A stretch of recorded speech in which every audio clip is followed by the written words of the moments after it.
क्या कभी आपने भी अपनी नकारात्मक शक्ति को हटवाने के लिए शमशान में भोग दिया है, शराब का भोग दिया है, तामसिक चीज़ों का भोग दिया है?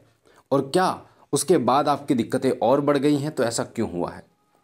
कई बार कई भक्त जो है आपकी नकारात्मक शक्ति को हटाने के लिए शमशान में जाने के लिए बोलते हैं कि आप शमशान में चलिए, और शमशान में जाकर वो तामसिक भोग, मांस, दारू आदि वो शमशान में आपसे भोग दिलाते हैं।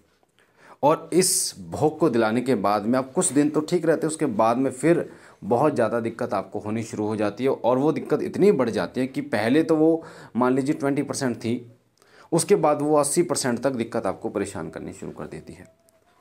मैं आपको बता दूं कि जो भी नकारात्मक शक्ति है, भूत प्रेत जिन मशान, कुछ भी नकारात्मक शक्ति जो आपको परेशान कर रही है, वो एक तरीके से आपका दुश्मन है, क्योंकि वो आपको परेशान कर रही है। और आप अपने दुश्मन को अगर आप भोग दोगे तो क्या लगता है कि वो ताकतवर होकर और ज़्यादा आपको परेशान करेगा। तो कोई भी नकारात्मक शक्ति जो आपको परेशान करती है, चाहे वो शमशान से जुड़ी हो, चाहे कहीं से भी जुड़ी हो, आप पहली बात तो उसको भोग बिल्कुल भी मत दें।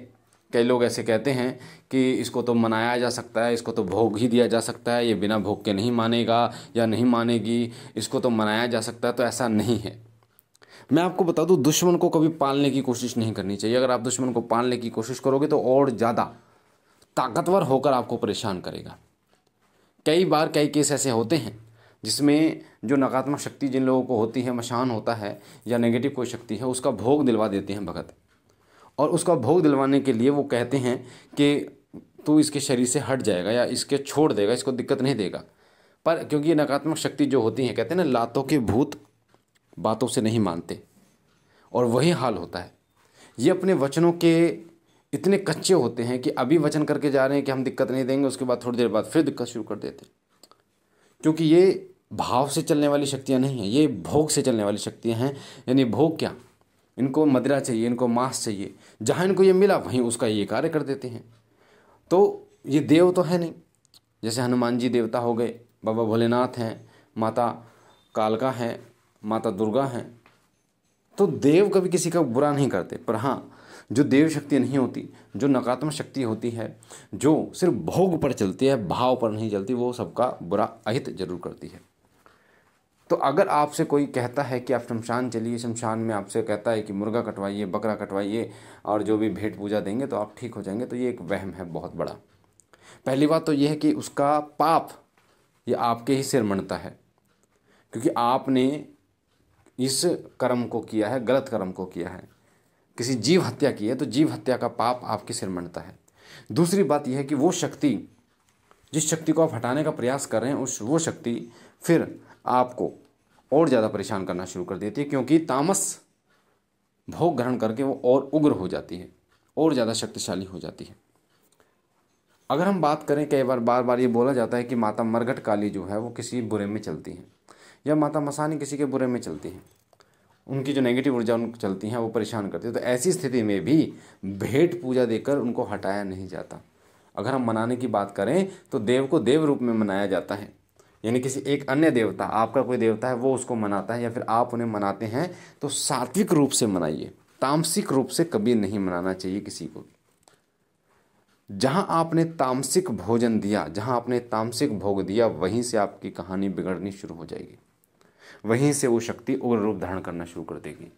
वहीं से वो शक्ति जो है वो आपके ब्लड में यानी खून में रमना शुरू कर देगी, जिसका रिजल्ट ये होगा कि उसको निकालना एक तरीके से बहुत ज़्यादा कैड़ा काम हो जाता है, असंभव काम हो जाता है। मेहंदीपुर में आप जाते हैं, बालाजी दरबार में, मेहंदीपुर की सच्ची सरकार, बालाजी में कोई तामसिक चीज़ें नहीं दी जाती, और बहुत सारी समस्याओं का समाधान होता है जो बालाजी महाराज करते हैं।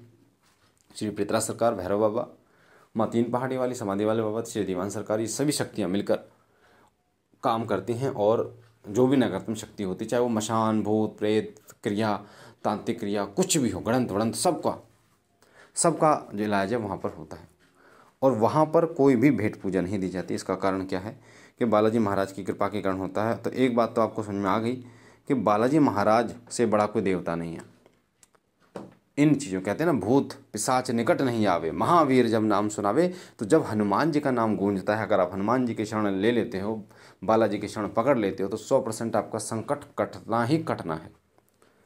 पर जहाँ आपने तामसिक भेंट शुरू करी वहीं आपका बेड़ा गर्क शुरू हो जाता है, क्योंकि तामसिक जो चीज़ें हैं ये आप एक बार किसी शक्ति को दे देते हैं, फिर वो शक्ति स्वयं आपको नहीं छोड़ती, वो आपको मजबूर कर देती है कि आप उनको दो।